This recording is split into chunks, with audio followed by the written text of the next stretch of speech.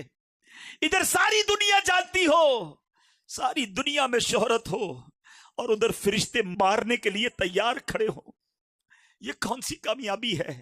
ادھر bank balance بھرے ہوئے ہوں، ہیرے جواہرات کے ڈھیر لگے ہوئے ہوں، کروڑوں کا میں مالک ہوں، اور ادھر اگر نامہ اعمال خالی ہے تو یہ کون سی کامیابی ہے؟ ادھر دنیا والے میرے نام سے راضی ہوں اور ادھر رب ہی مجھ سے ناراض ہو، یہ کون سی کامیابی ہے؟ خدا کی قسم کامیابی یہ ہے، چاہے مجھے کوئی نہ پہچانے، میرا رب مجھ سے راضی ہو جائے، میرے آقا مجھ سے راضی ہو جائیں، چاہے دنیا میں چھوٹا سا گھر ہو مگر جس قبر میں جاؤں وہ میرا جنت کا باغ بن جائے۔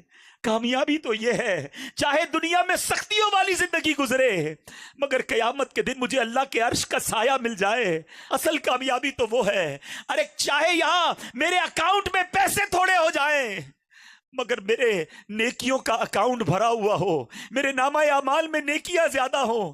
اصل کامیابی تو یہ ہے، چاہے مجھے یہاں بڑی بڑی محفلوں میں، بڑے بڑے پروگراموں میں، بڑی جگہوں پہ نہ بلایا جاتا ہو مگر جب قیامت کے دن جنت میں جانے والوں کا اعلان ہو اور میرا نام پکارا جائے کہ میرے بندے کھڑا ہو اور جنت میں چلا جا، جسے آگ سے بچایا گیا۔ پھر سنو یہ آیت کا جز، خدا کی قسم یہ یاد کر لو کہ کامیاب کون ہے۔ قرآن بتا رہا ہے، اللہ فرماتا ہے فَمَنْ زُحْزِحَ عَنِ النَّارِ وَأُدْخِلَ الْجَنَّةَ فَقَدْ فَازَ۔ اللہ فرما رہا ہے جو آگ سے بچا کر جنت میں داخل کر دیا گیا وہی کامیاب ہے۔ اللہ آج کے اجتماع میں ہم تجھ سے دعا کرتے ہمیں آگ میں مت ڈالیو مالک۔ گناہ گار ہوں میں لائی کے جہنم ہوں، گناہ گار ہوں میں لائی کے جہنم ہوں، کرم سے بخش دے مجھ کو، دے سزا یا رب، کرم سے بخش دے مجھ کو، نہ دے سزا یا رب۔ میں کر کے تو پلٹ کر گناہ کرتا ہوں، میں کر کے تو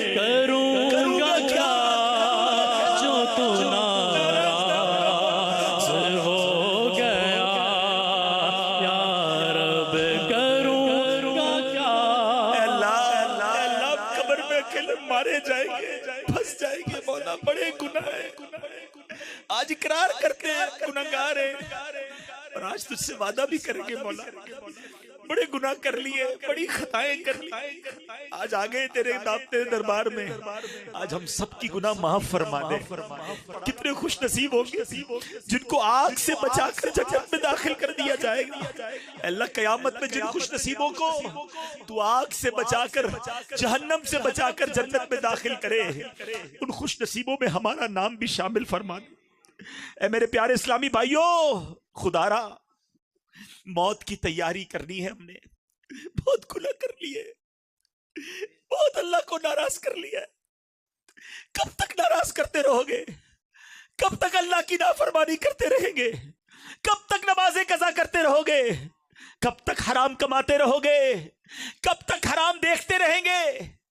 خدا را میرے پیارے اسلامی بھائیوں، مدری چینل کے ناظرین، اگر میرا کوئی بھائی مدری چینل کے ناظرین میں سے کوئی بھی ایسا جو نماز قضا کر رہا ہے، جو روزوں میں غفلت کر رہا ہے، جو اپنی زکوٰۃ پوری ادا نہیں کرتا، جو حرام روزی کماتا ہے، خدا نہ خواستہ کسی پر ظلم کر رہا ہے، کسی کا مال دبایا ہوا ہے، کسی کی زمین پر قبضہ کیا ہے، آج بدل کر جانا ہے۔ کیا پتہ یہ زندگی کا آخری موقع ہو، اللہ نے موقع دیا ہے آج توبہ کرنے کا۔ ہم نے علماء سے سنا ہے کہ جہاں 40 مومن جمع ہو جائیں وہاں اللہ کا ایک ولی ہوتا ہے۔ پتہ نہیں کتنے اولیاء کرام بیٹھے ہوں، کتنے اللہ کے نیک بندے بیٹھے ہوں۔ آج آئے ہو نا، آج اللہ سے معافی مانگ کر جانا۔ دیکھو دنیا میں نا ہم ماں باپ سے زیادہ تو کوئی نہیں چاہتا نا، لیکن بندہ ماں باپ کو بھی زیادہ ستائے نا تو ماں باپ بھی گھر سے نکال دیتے ہیں، مگر میرا مالک ماں باپ سے بھی زیادہ چاہنے والا ہے، وہ اس سے بھی زیادہ کریم ہے، وہ ہمارے گناہ چھپا رہا ہے۔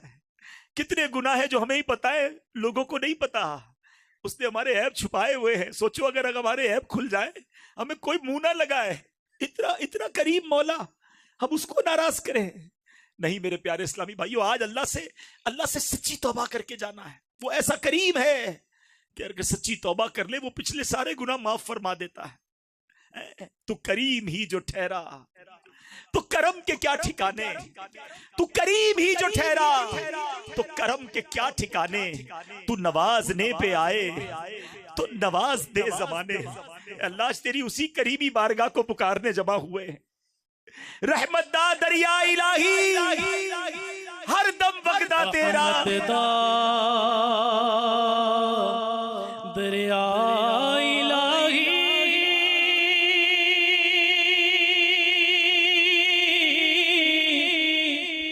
ہر دم وگدا تیرا، جے ایک قطرہ بچ مینوں تے کم بن جاوے، عدل کرے کہ تھر تھر کمبن، عدل کرے تے تھر تھر کمبن، اچیاں شاناں والے فضل کرے تے بخش جا سر، میں ورگے منہ کالے۔ آج اللہ سے دوستی کر لو، وہ بڑا کریم ہے۔ گناہ یاد کرو اور نیت کر لو، اللہ اب تجھے ناراض نہیں کروں گا، اللہ اب تیری نافرمانی نہیں کروں گا۔ دیکھو وہ کیسا کریم ہے، کیسے پل میں توبہ قبول کرتا ہے۔ سچے دل سے توبہ ہونی چاہیے۔ حضرت موسیٰ علیہ السلام کا دور تھا اور آپ کے دور میں بارش نہیں ہو رہی تھی۔ 70,000 لوگ جمع ہوئے دعا کرنے کے لیے۔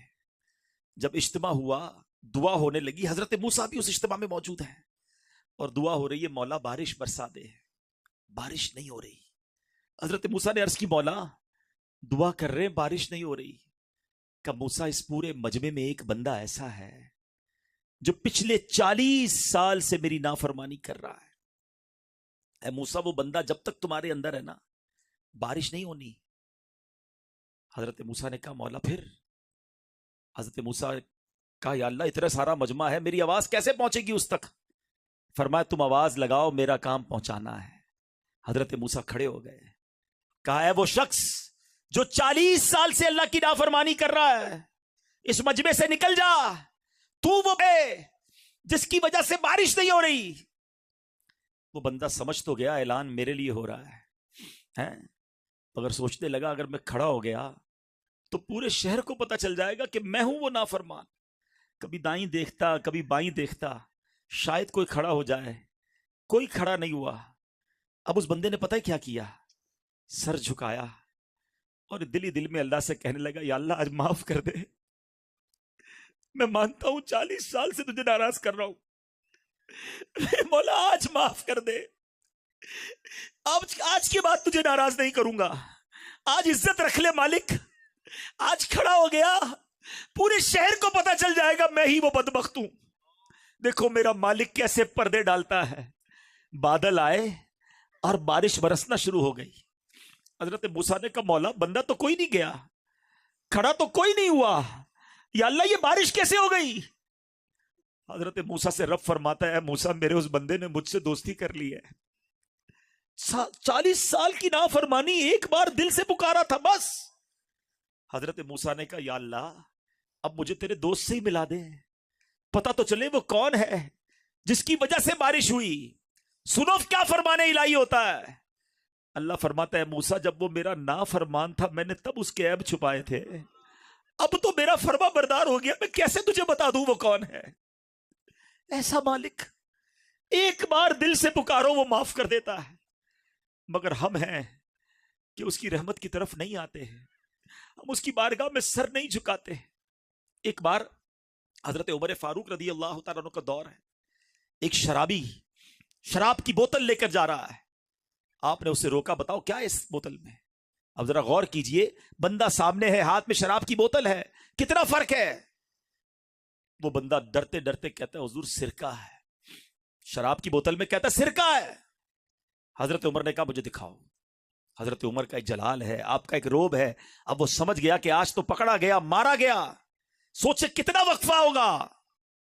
وہ گناہگار دل ہی دل میں کہتا ہے مولا آج بچا لے، آج عمر سے بچا لے، اے اللہ اب شراب نہیں پیوں گا، آج معافی مانگتا ہوں تجھ سے۔ سیکنڈ ہی لگے ہوں گے نا، کتنی دیر کا وقفہ ملا اسے، مگر وہ دل کی گہرائیوں سے اس نے پکارا۔ اس نے جب بوتل حضرت عمر کی طرف بڑھائی نا، پیارے اسلامی بھائی وہ بوتل شراب سے سرکے میں بدل چکی تھی۔ یہ ہے میرا مالک، یہ ہے اس کی رحمت، وہ چاہتا ہے میں اور آپ بخشے جائیں، اس کی رحمت چاہتی ہے ہم بخشے جائیں، مگر ہم ہے کہ اسے راضی کرنے کی طرف نہیں آتے۔ مومن جو ہے نا، جو عاشق رسول ہوتا ہے، وہ تو انتظار کرتا ہے موت کا، گناہگار ڈرتا ہے کہ وہاں مار پڑنی ہے، لیکن جب عاشق رسول جائے گا تو پھر کیا ہوگا؟ شاعر کہتے ہیں قبر میں سرکار آئیں گے نا۔ سیدی اعلیٰ حضرت سے پوچھو، بریلی کے تاجدار کہتے ہیں جان دے دو وعدہ دیدار پر، جان دے دو، ادھر تو دیدار ہونا ہے، جان دے دو وعدہ دیدار پر، نقد اپنا دام ہو ہی جائے گا۔ عاشق رسول جو نمازیں پڑھ کے، سنتوں پر عمل کر کے، دین متین کی خدمت کر کے، حرام روزی ٹھکرا کر، تھوڑے حلال پر بھی گزارا کر کے، اپنی آنکھوں کی، اپنے کانوں کی، اپنی زبان کی حفاظت کر کے، اپنی شرمگاہ کی حفاظت کر کے، اپنی پارسائی کی حفاظت کر کے جب وہ قبر میں جائے گا نا، تو اعلیٰ حضرت کہتے ہیں قبر میں لہرائیں گے تا حشر چشم نور کے، قیامت تک چشم نور کے ہوں گے۔ کب؟ قبر میں لہرائیں گے تا حشر چشم نور کے، جلوہ فرما ہوگی جب طلعت رسول اللہ۔ عاشق رسول تو انتظار کرتا ہے موت کا، موت تو مومن کے لیے تحفہ ہے، وہ تو انتظار کرتا ہے کہ جب آقا آئیں گے، قبر میں سرکار آئیں تو میں قدموں پر گروں، گر فرشتے بھی اٹھائیں تو میں ان سے یوں کہوں کہ اب تو پائے ناز سے میں اے فرشتوں کی اٹھوں، مر کے پہنچا ہوں یہاں اس دل ربا کے واسطے۔ ساری زندگی جن کی سنتوں پر عمل کرتا رہا، ساری زندگی جن پر درود پڑھتا رہا، ساری زندگی جن کی نعتیں پڑھتا رہا، ساری زندگی جن کا میلاد مناتا رہا، ساری زندگی جن کی بات کو یاد کر کے زندگی گزارتا رہا، ارے اب وہ قبر میں آئے ہیں، میں قدموں سے کیسے اٹھوں گا؟ مر کے پہنچا ہوں یہاں اس دل ربا کے واسطے۔ اب آپ نے فیصلہ کرنا ہے، حدیث پاک ہے، میرے آقا فرماتے ہیں قبر یا تو جنت کے باغوں میں سے ایک باغ ہوتی ہے، یا تو دوزخ کے گھڑوں میں سے ایک گھڑا، دو میں سے کوئی تیسرا آپشن نہیں ہے، یہ دو ہی قبریں ہوتی ہیں۔ آج طے کر لو، زندگی اگر ایسی گزارنی ہے کہ قبر جنت کا باغ بن جائے تو دعوت اسلامی کا ماحول آپ کو پکار رہا ہے، آ جاؤ اس ماحول سے وابستہ ہو جاؤ۔ بدلتے کیوں نہیں ہم؟ اس کی وجہ کیا ہے؟ آج آخر میں وجہ بھی سن لو۔ وجہ یہ ہے کہ ہم جب نیت کرتے ہیں نا، اس وقت تو شاید دل میں پکا ارادہ ہوتا ہے، مگر اس کے بعد جب ہم اجتماع سے یا محفل سے یا جو بھی ہمارا اچھی نیک ماحول ہوتا ہے اس سے اٹھ کے جاتے ہیں نا، پھر ہمارے جو ماحول ہوتا ہے وہ دوست ہمارے اچھے نہیں ہوتے، وہ ہمیں نمازی نہیں بننے دیتے۔ ہم نمازی بنتے ہمارا مذاق اڑاتے ہیں، خیر تو ہے بھائی مولوی بن گیا ہے، جمعہ پڑھتا تھا، تجھے کیا ہو گیا ہے؟ یہ کیا تو بھائی سر پہ ٹوپی سجا لی ہے، امامہ پہن لیا ہے، سنتوں پر عمل شروع کر دیا ہے، حرام روزی چھوڑ دی ہے۔ ہمارے دوست ہی ہمیں گناہوں کی طرف لے جاتے ہیں۔ ایک بات یاد رکھو، شرابیوں کے ساتھ بیٹھ کر آپ نمازی نہیں بن سکتے، اللہ کے نافرمانوں کے ساتھ بیٹھ کر آپ اللہ کے فرما بردار نہیں بن سکتے۔ پہلے طے کر لو، آپ قبر جنت کا باغ بنانی ہے تو پھر تبدیلی لانی پڑے گی۔ اگر آپ کی مرضی ہے کہ نہیں جیسی زندگی گزر رہی ویسی گزاروں گا وہ پھر آپ کی مرضی ہے. لیکن اگر آج دل پر چوٹ لگی ہے نا اور بدلنا چاہتے ہو تو محفل بدلنی ہوگی, ماحول بدلنا ہوگا, دوستی بدلنی ہوگی. کہتے ہیں نا خربوزے کو دیکھ کر خربوزہ رنگ پکڑتا ہے, بالکل صحیح بات ہے. روایتوں میں آتا ہے دوست وہ ہوتا ہے جس کو دیکھ کر خدا یاد آ جائے. ایک دوست ایسا ہے میرا اور آپ کا, غور کر لے, کہ جس کو دیکھوں تو خدا یاد آ جائے. ہمارے دوست تو وہ جس کو دیکھ کر سنیما یاد آتا ہے, جس کو دیکھ کر تاش کی اور جوئے کی اور حرام چیزوں کی محفلیں یاد آتی ہیں. ایسی دوستیاں لگائی بھی ہم نے. نہ کریں ایسا. یہ صحبت کیا اثر لاتی ہے. پنجابی شاعر کمال کی بات لکھتے ہیں, فرماتے ہیں برے بندے دی صحبت یاروں جویں دکان لوہارا, کپڑے پاویں کنج کنج پئیے چنگا پین ہزارا. کہتے ہیں جو برے دوست ہوتے ہیں نا وہ ایسے ہی ہیں جیسے لوہار کی دکان.